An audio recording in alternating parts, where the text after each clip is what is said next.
Përshëndetje zoti Çori, faleminderit që pranuat ftesën këndin e intervistës në Rruga Pres. Falenderoj për mundësinë që më jepni. Jemi në ditën e fundit të fushatës elektorale, ju sot keni dhe takimin përmbyllës. Cilat janë impresionet e juaja kryesore nga fushata deri më tani? Ka qenë një fushatë e jashtëzakonshme për sa i përket përkrahjes së qytetarëve në rrugë. Fushata jonë ka qenë dhe vazhdon të jetë e thjeshtë në mjete, në mënyrë të veprimit. Ne të shumtën e kohës ecim në këmbë, përdorim transportin publik, përdorim biçikletën për të përcjell mesazhet tona. Dhe kjo ka bërë që të takojmë jashtëzakonisht shumë qytetarë, anë e kënd Shqipërisë. Dhe shumica dërmuese prej tyre kanë qenë mirëkuptues, na kanë dëgjuar, na kanë vlerësuar. Madje një pjesë e mirë edhe na ka premtuar që do të votojë për lëvizjen bashkë. Unë jam vërtet shumë optimist për zgjedhjet që na presin, sepse kurrë më parë nuk kam ndjerë në Shqipëri nevojën për ndryshim. Dhe qytetarët që janë të vetëdijshëm se duhet ndryshuar dhe janë të gatshëm të bëhen pjesë e këtij ndryshimi.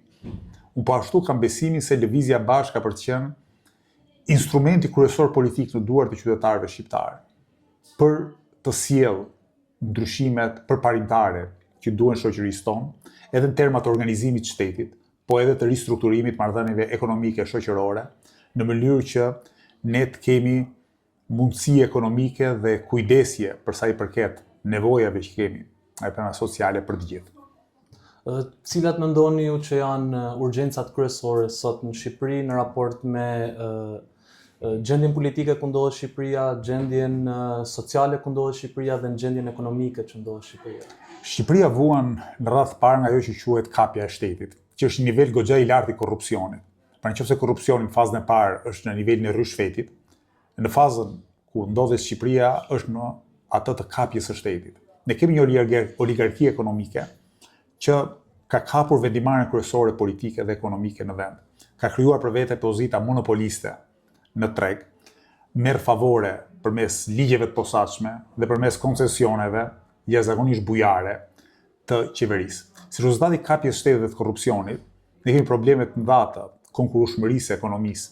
Kemi probleme të mëdha në sektorë si bujqësia dhe industria, të cilat po degradojnë vit mbas viti.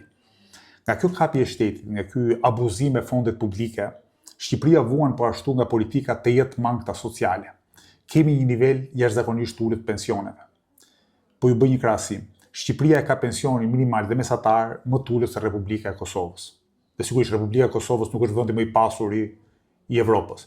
Me çka kam analizuar unë, pensionet e Republikës së Shqipërisë janë më të ulta se kudo tjetër në Evropë. Po ashtu kemi problemet më dha të varfërisë, të përballueshmërisë së jetesës, të shpenzimeve ditore për frymë të qytetarëve. Kemi probleme të arsimit cilësor dhe përballueshëm për të gjithë, të shëndetësisë e shumë çka tjetër. Pra në këtë sens, prej kapjes shtetit, prej korruptimit masiv, Shqipëria vuan edhe ekonomikisht, edhe në terma të politikave të mangëta sociale.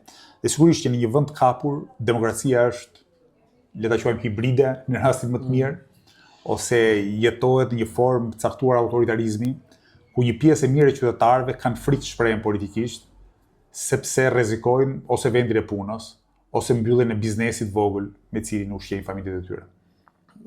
Këto nuk janë zgjedhjet e para për ju, ju morët pjesë edhe në zgjedhjet e fundit bashkiake në Tiranë, ku si subjekt i ri është fitore marrja e një mandati për në Këshillin Bashkiak. Sa ju ka ndihmu juve ajo vot në fushatën që po bëni tani dhe a mendoni që mund të kapitalizoni akoma më shumë nga ajo në Tiranë? Lëvizja Bashk ka fituar një kandidat, një këshilltar bashkiak, Këshilli Bashkiak Tiranës, dhe për këtë arsye ne kemi fituar një përvojë institucionale. Pa ti jesh i përfaqësuar në institucione, të bësh jetë politike, të ngresh problemet e qytetarëve, edhe në komisionet e Këshillit Bashkiak, po edhe në Këshillin Bashkiak, është një përvojë e vyer për ne. Nga ana tjetër, rezultati ynë në Bashkinë e Tiranës ka pas dhe një dimension tjetër, të atij kandidatit për kryetar bashkie që kam qenë unë. Sigurisht nuk ka prodhuar efekt institucional, se unë nuk jam zgjedhur kryetari i Bashkisë Tiranës, por duke dalë i tretë në ato zgjedhje me 5% votave, kemi ngjallur shpresë dhe optimizëm te qytetarët, madje edhe besim te qytetarët, sepse problemi më i madh në Shqipërinë e sotme nuk është se qytetarët nuk t'japin drejtën atë që thua, por qytetarët ka humbur besimin se mund të bëhet diçka më e mirë nga ajo që kemi.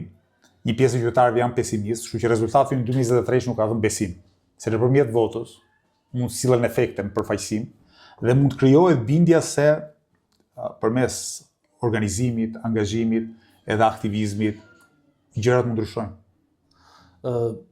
Shumë e vërtet kjo që thoni në raport me faktin që vota sjell edhe besim pastaj, fakti që kanë besuar që votojnë, pastaj besojnë edhe tek aktiviteti juaj brenda institucioneve. Por po flisnim për një pushtet i cili është i kapur. Besoj që kur futesh brenda institucioneve e ndjen akoma më shumë. Sa është e mundur që të bëhet një rezistencë nga brenda institucioneve ndaj këtij pushteti oligarkiko-ekonomik politik në Bashkinë e Tiranës, duke e di që paraja më e madhe në Shqipëri është tashmë në Bashkinë e Tiranës. Rezistenca duhet bërë brenda dhe jashtë institucioneve. Nuk mund bëhet as vetëm jashtë, as vetëm brenda, sepse do ishte një rezistencë gjysmake. Prandaj ne nuk i kemi ndalë për asnjë moment protestat,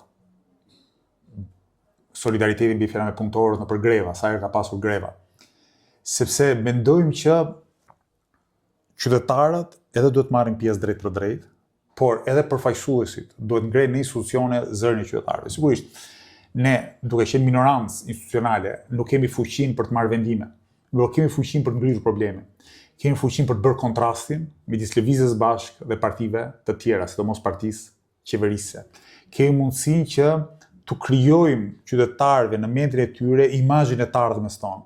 Pra në rast se ne sot jemi serioz, kompetent, të ndershëm, si opozitë brenda institucioneve, nesër do të jemi të tillë si forcë qeverisë brenda institucioneve. Prandaj unë besoj tek të dyja këto komponentë, edhe tek pjesëmarrja, protestat, grevat, por nga ana tjetër edhe tek lufta e ndershme parimore brenda institucioneve për të mirën e përbashkët. Zoti Çori, shumë faleminderit që pranuat jeni në intervistë. Ishte kënaqësi, ju urojmë suksese në ditën e zgjedhjeve. Ishte kënaqësi edhe për mua. Faleminderit.